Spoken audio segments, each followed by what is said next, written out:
Unit 3 or Chapter 3, Consonants. The articulation of consonants. In order to articulate a consonant, we should consider the following.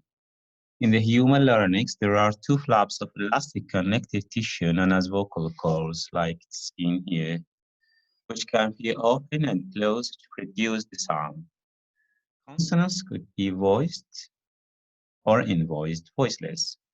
Sound is unvoiced when the vocal cords are open, like that, and voiced when the vocal cords are closed, like it's shown here in this diagram. And the air which passes makes them vibrate.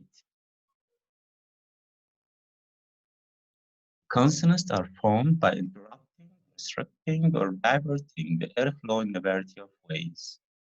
There are three ways of describing the consonant sounds: the manner of articulation, the place of articulation, and the force of articulation.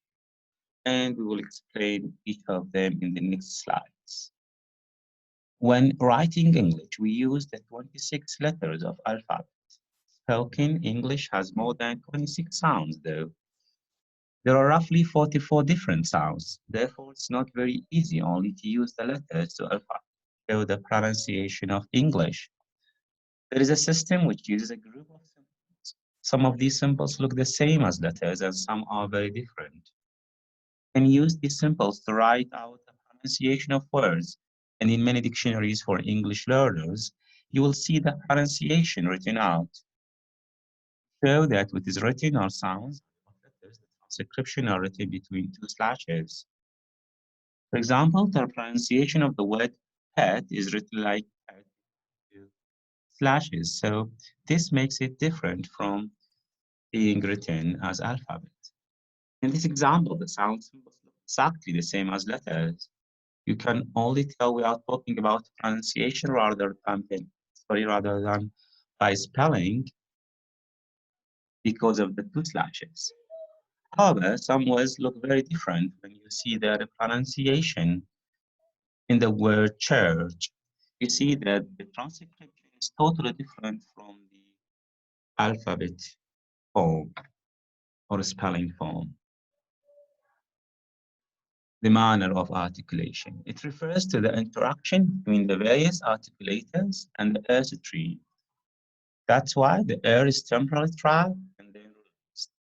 The manners of articulation are friction, stop, nasal, literal, and gliding consonants.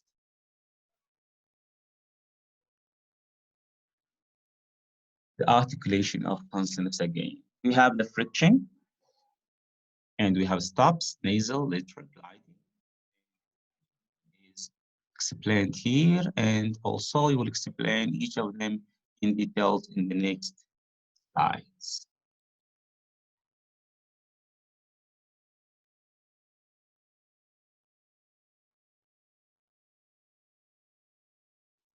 Here we have the place of articulation concerning the ta and ta, fa and ba, sa and da, ta and sa, cha and ja, ka and king, and also these will be explained later in the next slides.